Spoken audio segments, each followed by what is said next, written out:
when we're off mic, a lot of times, we're moving on now. Yeah. When we're off mic beforehand, a lot of times we talk a little bit about wrestling. Mm-hmm. This week was the first week that we were finally able to match up before we got back on mic again, since this is the second time we recorded this week. Yeah. ROH was put on my dubious method of watching TV. You actually have a totally legal and okay method of watching TV. You could do the same thing. It's just unfortunately on Sunday night you would be on your way to work to watch it. Yeah. Yeah. And I have no way of recording TV, so yeah. Unless I set up my GoPro in front of the TV, which that would be so janky, dude. Yeah. But I have some things about the ROH programming that I wanted to bring up. Mm-hmm. First of all, we take a swig of tea for the working man. Too late in the day for coffee. It sure is. Even though, but this does have caffeine. I was gonna say, this is way more refreshing after work than a super hot. Plus, cup of coffee. you're one of the few people I know that can actually drink unsweet tea like I can. Yeah, I mean I normally just drink water, but if I'm gonna drink something besides water, it's unsweet tea. So anyway, ROH, Ring of Honor, you can watch it on your local. What is it here? What is it? Is 33. It's 30-3. It's Charge. Charge? That's the name of the television channel. Is Charge. I thought it was on. What was it? Channel. I think it's moved around a little bit. It used to be on Channel 11. And the reason, like I said, the only reason that I know this is because I happened to stumble across randomly one night when I was flipping just through the channels right before I was going to bed on a Sunday night, and it popped up, and I was like, what the fuck? So I went to ROH's website, and they were like, yeah, we've moved to the Charge network, and I believe that's because more areas have the Charge network, right? So they're able to trying to cover more ground, exactly. Which it makes a lot of sense. Yeah, and ROH has been steadily gaining more steam. They kind of I will say this. I absolutely hate their new logo. Yeah. I don't like the crossed circles. Well, that's not really new. I know, but I like old school. Yeah, the blocky. The old one was cool, but I don't know. It's as long as they're getting in a ton of households, that's what really matters. Yeah. So, what I wanted to bring up was let me see what I wrote down here. Oh, first of all, the thing that always grabs me when I watch ROH, because I've watched it before. Do we have a burp count going? I think. I'm being incredibly unprofessional this week. I want you to actually in post on this video. I'm not going to do that. Oh, you fucking lazy bastard. I'm not late. Dude, I bring all the content. Yeah. Besides what you bring later, which I have no idea what that is. And I sync all the audio to the video. This is not a pissing contest. We're moving on, okay? First thing I notice is the incredibly cheap production of the commercials. Oh, totally. I love them. I absolutely love it. The commercials I'm in love with because they're hilarious, first of all. Yep. Let me see what they are. There's the knee and back brace commercial, which is on, I think, every commercial break. And it has a really, really bad actor in it who gives you all the information. In one of the versions of the commercial, it's one of the wrestlers, the guy that used to do the Macho Man gimmick. What's that guy's name? I'm drawing a blank right now. Yeah, he's awesome though. Jay Lethal. Jay Lethal. Yeah, yes. That's it. And he does a wrestling promo, but he's talking about wearing knee and back brace, which it totally all goes together, and it totally hits their market too, which is 18 to 50s males, which because they're aiming for the far end of that. By the way, first off, can you get a more broad spectrum? Yeah, but that is the spectrum that wrestling audience that they want, because that's that for TV, that's the main audience. Well, didn't they say that like wrestling, especially for like sports entertainment, it goes like children, and then like there's this huge gap, and that's the gap to where it's almost like even later than 18 because they know that kids at 18 are more worried about going out and getting laid than watching wrestling, honestly. Oh, yeah. I mean, well... Because I go through waves with wrestling. Like, I'll go in and out. I think a lot of people are like that, but how it worked for me is I was a kid. I loved it. I was out. Then Attitude Era hit. Yes. And yes. I was in my pubescent time, so that's... I don't know if we've talked about this before, but real quick... during that whole Monday Night Wars thing, were you more of a CW or a Dub F? WWF. Okay. Tried and true. Okay. There was a time in around 98 where I was flipping back and forth though, but then it really steadily declined the WCW side. Like when every single person on the WCW roster was a part of some NWO. Yeah, exactly. It was just terrible. And everybody knows that. But yeah. What else? I think. Let me see. See, the local. The prostate formula ads and that one has a really bad actor in it too. Well, see, the funny thing for me is that like, I guess because I watched it on syndication, I guess some of the commercials are different for different regions. You know. Yeah. Like the ones that we get in St. Louis, so you got your standard like. And I don't get to see these, by the way. I only see the ones that are like paired directly, coming out and in. Like we get like Ring of Honor, standard promo. Like I'm Jay Lethal and I'm the greatest wrestler in the world, wearing the greatest T-shirt in the world. Yeah, you'll see that about 9 times an episode. You'll see Cody. Like he's pimping his own stuff, and then all of a sudden he sees a Jay Lethal, which they really pimp Jay Lethal hard. Well, he was the champ. I know, but it's so weird because, like, there's that whole angle of him getting hit with the beer keg and gone off television, which 40-something days, like gone, like then all of a sudden he fucking comes back, and I'm like, God, like I hadn't seen him since Impact days. Yeah. Like good Impact days too, like not this. Oh yeah, global he took a big dip. He took a real big dip, and then he got an ROH, and now they're paired with New Japan sometimes. So he'll go over. I think he did the Tokyo Dome last year. I think that's another reason why I'm liking this Ring of Honor thing so much is that New Japan titles are being defended. Yep, Kushida on just on standard television. Like anybody can watch. I think that's awesome. It's kind of like how CMLL at the beginning of Lucha Underground was like cross promoting. Their title, or maybe it was AAA. I can't remember. One of them is like a parent company. I can't remember. I think it's CMLL. But anyway, like I think that's awesome. Now, yes, there are the big companies that, of course, they're not going to want to cross promote with another major company. But it's so cool to see these international stars coming in. Like, dude, that television title match that turned into like. A tag team match at the end. It was fucking amazing. Oh, it was great. It was top so good. Yeah, they've done really well, and they're bringing in guys from overseas like Marty Scurll. And I really couldn't be happier with how far ROH has come, especially production wise. It's night and day. And Jim Ross kind of was every time he would talk about ROH, he'd be like, guys. You're sponsored by a corporate company. It doesn't take much.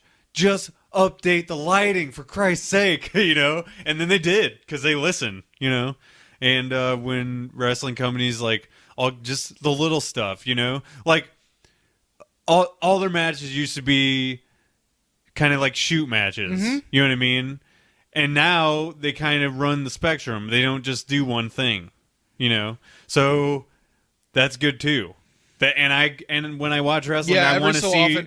Every so often, you'll see, the code of honor at the end of a match, where they shake each other's hands and stuff. Yeah, you still see that, but yes, they've had to kind of evolve. Yeah, I want to see. When I watch wrestling, I want to see multiple things. I don't just want to see shoot matches and that's it.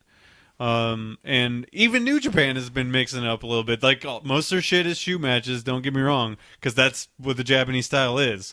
But they really step it up across the board. So, and I think that has to do with the popularity of wrestling coming back, and people talk about how ratings are down and blah blah blah. Well, but when you look across the whole spectrum, ratings are up. I think it's honestly, and Sam and I, we were talking about this, and I think the big thing of it is, and you and I, we hit on it a little bit. Yes, Ring of Honor is a corporate, they're owned by a conglomerate, but like it still has that indie feel. Totally. And then they realize the importance of that. And so. yeah, and that's the thing. Like a lot of people that like indie wrestling, like me, I've tried getting back into WWE recently, and I just can't do it.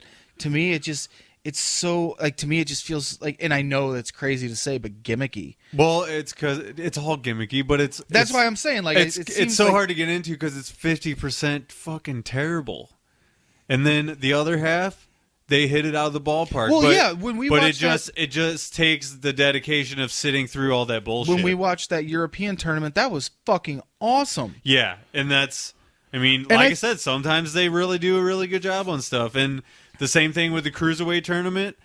It was awesome, and it was very much the same kind of feeling as that European title tournament. But when you watch the regular product, it's not very good most of the time. But and that's, what people should, my advice to you is just try to not think about it as much as you tend to, and just like accept it for what it is. And when you kind of just like sit back and be like, yeah, that's just kind of what they do, it makes it more enjoyable. You know what I mean? I guess. Yeah. But if it's total bullshit and not up your aisle, then that's just not going to be your thing. Cornette? So. I think it's Cornette that's come out on record and said that he hates like the Lucha Underground style because he said it's just glorified like spot after glorified spot, and like it's just a totally different thing than what he's into. It's everybody likes their different slice of pizza. You know what I'm saying? I'll go on record, and I flat out have said it before. I think like best wrestler around right now is Ricochet. That's me personally. He's really good. But you got to be into the spot style. But it's not even the spot style. It's that, and I take nothing against women's wrestling. I'm a huge fan of women's wrestling. Yeah. It's learning to sell what the other person is doing, and even some of the guys, it's hard to like. I'm sorry, Shawn Michaels was one of the best sellers of all time. Like, right. He and makes you believe that what they're doing is real. That's the criticism of stuff like Lucha, and that is that they're not selling enough. But that it's just a different style. It's just not the same thing anymore. I will say that, like, yes, I do agree on certain things. Like why does everybody need a super kick? Like I can't stand that. I can't stand. Well, it's a part of their gimmick. It's just. That if you're talking about who I think you're talking about, it's just their thing. That's part of their deal. You know, like, okay, Bret Hart, for instance. Mm-hmm. Bret Hart always got his shit in, and his shit is evident in every match you've ever seen of him. Mm-hmm. You know what I'm saying? Yeah. The sharpshooter. Mm-hmm. He had a move set. Yeah. The Young Bucks have a move set. You know what I'm saying? Mm-hmm. And they mix it up a little bit here and there, but they always get their shit in because they know what the fans are there to see. Well, yeah, it's... And if fans came to a show chanting Young Bucks, and the Young Bucks didn't do the super kick thing, and they didn't do the Meltzer driver, and they didn't... Dude, I'm not even pointing out the Young Bucks. I'm pointing out, like, I feel like... Oh, a ton of people do the super kick. Everybody now, I feel like... It's just a transitional move now. It's beyond being a super kick. Yeah. But they just took it to the nth level, you know what I mean? Yeah. The other thing I wanted to mention from ROH before we get off of this is Colt Cabana was... And that's them embracing the indie scene again. Yep. Just in a different way. And what was cool is he was the announcer this week, which he's not always. Not always. No. And I think it had a lot to do with the other guys being overseas. Because they were the announcers on a few New Japan shows, and maybe they had off this week or whatever. But what I think they should do is incorporate Colt on commentary more often because he was awesome at it. First of all, well, this Sunday, and I'm not even 100% sure how it's done, but I'm pretty sure they taped like 3 or 4 hours, like an event, they do that, and then televise, split it up. But like technically, like this week, I believe is the 6-man match that Colt's going to be in. Yeah. So I mean, like. He's got his Tempura boys, and then Dalton Castle is going to have his boys. Yeah, I love that. And that whole thing where he tossed to himself. Yeah, you know what I mean? Like, because basically what that means is on the show he was announcing at the table. And he's like, "We're going to go to Colt for an interview with Tempura boys." Then he's like, "Thanks, Colt." Dude, and he interviews 2 guys who are Japanese, and they only speak Japanese the entire time. It's like, I have no idea what these guys just said. That was probably a terrible. We're gonna go right back to you, Colt. And then he's like, "Thanks, Colt." It's like, that is like genius, and classic, like total classic comedic bit, and he nailed it. Mm-hmm. And I would love to see him more on there, but that made seeking out watching ROH worth it. And the matches were great. Man, which is the focus, of course. Flip Gordon, yes, I get it. His gimmick is like, all this about guy flipping. Does lots of flips. I get it. But like, to me, Nightmare, the guy that he was up against, I just from WCWF. No, Sam's Barn. No. Oh man. No. You got me all excited there for a second. I got y'all wet in the piss ants. No. If there's one gimmick that I think that it really truly has been overdone, is it's the giant that no sells. Like, yeah. I can't, like. But why, Jimmy? He's gigantic. He's supposed to be super strengthy. Yeah. And just beat up everyone. It was like a little weird to see a sit down choke slam from the top rope. But I was like thinking, that has got to like a big dude like that. Anything off the middle turnbuckle is going to jar them way more than anybody else. And like you could tell in midair, he didn't know if he wanted to land on his knees or his butt. And like the last minute, his fucking long ass legs go. Aah! Yeah, I'm not super knowledgeable in the mechanics of wrestling, really. Like as far as what hurts more than other stuff, but I do know this: that if you talk to an old school wrestler who is feeling the pains of wrestling, taking bumps for years and years, they will tell you, if you're a young wrestler, do not do those off the turnbuckle bumps for very long, because you will feel that. You know what I'm saying? And not that Mick Foley did a lot of off the turnbuckle jumps, but I'm saying like from the side of the ropes. What do you call that? The fucking ledge, the outside of the rope. It's the edge of the ring. I can't. Right? Yeah, from the edge of the ring, outside onto the floor, he would do an elbow drop. That was one of his signature things. That guy can barely walk now because of shit like that. Well, just think about this. Because he did that in every match. Think about this, and this is crazy. I bit my fucking tongue. This is crazy. I bit my fucking inside of my cheek on the last one. I just bit my tongue on this one. Good job. Yeah, no kidding. Jaw jabbing here. Yeah. No, but think about Diesel, okay? Yeah. His jackknife powerbomb, like he's a tall dude, right? Mm-hmm.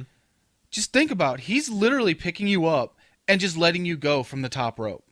Like, so every time someone would get jackknifed, first off, that is a big fuck you move. Like, he's going to pick you up and not even finish the fucking powerbomb.